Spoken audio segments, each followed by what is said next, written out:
The experiment began the way most quiet revolutions do, not with incense or chanting, but with a notebook on a kitchen counter at midnight, a glass of water sweating under fluorescent light, and a question that refused to go away. If the mind can be trained, if attention can be sharpened, if sleep can be negotiated rather than surrendered to, then why wouldn't what we feed the body tilt the odds as well, subtly, invisibly? Like adjusting the angle of a sail? For weeks the narrator eats with intention, not superstition, treating food as chemistry, psychology, and ritual all at once, recording not just dreams but the texture of awareness at the edge of sleep, the speed of thoughts, the weight of the body, the moments where paralysis flickers and the sense of separation hums like distant power lines. On nights after heavy meals, dense with fat and salt, there's a familiar comfort, a warmth that presses awareness downward, anchoring it, and while sleep arrives quickly it's thick and blunt, consciousness drowned in digestion, dreams cinematic but sticky, hard to exit, the body insisting on rest rather than exploration. After spicy foods the body runs hot, heart rate elevated, the mind alert but jittery, and the threshold state fractures into irritation, the awareness too sharp to soften, too restless to drift, the attempt collapsing into ordinary insomnia. Sugar tells a different story, seductive and treacherous. A late dessert spikes energy, thoughts sprint, imagery flashes vivid and bright, but then the crash arrives like a trapdoor, awareness dropping out before it can be stabilized, dreams chaotic, memory smeared, the sense of agency gone. Caffeine is tested with the care one gives a volatile compound, a morning ally turned nighttime saboteur, and the notes show a narrow window where a small amount hours earlier sharpens lucidity later. But any excess leaves the nervous system humming, refusing the surrender necessary for the body to sleep while the mind stays awake, turning the practice into a staring contest with the ceiling. Alcohol, despite its reputation for relaxation, proves consistently hostile. It numbs the edge of awareness, fragments REM, and while it knocks the body out it drags the mind down with it, leaving nothing to stand on when the moment for separation arrives, the morning bringing only fog and regret scribbled in the margins. Then come the nights of lighter eating, vegetables steamed, grains simple, protein modest, digestion easy, the body not preoccupied with breaking down a feast, and something subtle shifts, not dramatic, not mystical, but noticeable. The descent into sleep slows, awareness lingering like a candle flame in a draftless room, sensations amplifying without panic, the familiar vibrations arriving cleaner, more coherent. Certain foods become suspects in a positive sense, not as magic keys but as environmental factors. Bananas at dusk, rich in magnesium and tryptophan, seem to smooth the nervous system's rough edges, easing muscles without dulling attention, while oats in the evening offer a steady warmth, a slow release that keeps blood sugar even through the night, preventing the jolts that yank awareness back into the body.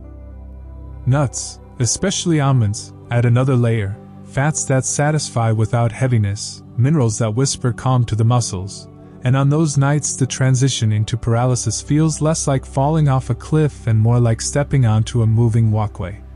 The notebook fills with observations about hydration too, how dehydration sharpens discomfort and distraction, while too much water invites interruptions that shatter the fragile state, teaching a middle path where the body is comfortable enough to be ignored. There are experiments with fasting, skipping dinner entirely, and the results are mixed, illuminating the psychological component as much as the physiological. Some nights the lightness brings clarity, the body so quiet it almost disappears, but other nights hunger gnaws at attention, turning the mind into a bargaining child, proving that deprivation is not discipline if it breeds fixation. Supplements enter cautiously, framed as tools rather than talismans. Magnesium glycinate taken earlier in the evening relaxes muscles and deepens the pre-sleep calm without sedation, while melatonin, despite its popularity, proves unreliable, sometimes shortening the window for awareness by pulling the mind too quickly into unconsciousness. B vitamins are tested and largely rejected for nighttime use, their energizing effects pushing awareness into agitation, while omega-3s seem neutral, helpful for overall brain health but not decisive at the threshold. Throughout the process, the narrator confronts the seductive danger of confirmation bias, the mind's hunger to see patterns where none exist, and so nights are randomized, expectations tempered, failures logged with the same care as successes. Psychological context becomes as important as nutrients. Foods tied to comfort and childhood carry emotional weight, sometimes grounding the mind in memory when detachment is needed, while unfamiliar, simple meals reduce mental noise by offering nothing to dwell on. Cultural beliefs about food surface uninvited, and the narrator notes how guilt around bad foods can sabotage a session before it begins, tightening the mind with judgment, while permissiveness without awareness leads to excess and dullness. The real breakthrough comes not as a dramatic exit but as a realization that projection success correlates less with any single food and more with the overall metabolic conversation happening at bedtime. Stable blood sugar, relaxed muscles, a nervous system not overstimulated or sedated, digestion largely complete, and a mind that trusts the body enough to let it go. On one recorded night, after a simple dinner hours earlier, a small bowl of oatmeal, a banana, a handful of almonds, water measured rather than chugged, the narrator lies down and watches the familiar sequence unfold with unusual clarity, the body heavy but not oppressive, the mind alert but not anxious, the vibrations rising like a tide rather than a shock, and when the sense of separation arrives it feels earned. Mechanical almost, as if the conditions finally aligned. The experience itself is brief and unremarkable in spectacle, but profound in implication, because it suggests that success is not about chasing exotic diets or miracle foods, but about removing friction, about not asking the body to do two incompatible things at once, about respecting that consciousness rides on biology even when it reaches beyond it. Failures continue, of course, logged honestly, nights where the same foods yield nothing, reminding the narrator that correlation is not control, that the practice remains probabilistic, influenced by stress, sleep debt, emotion, and countless variables no meal plan can fully tame.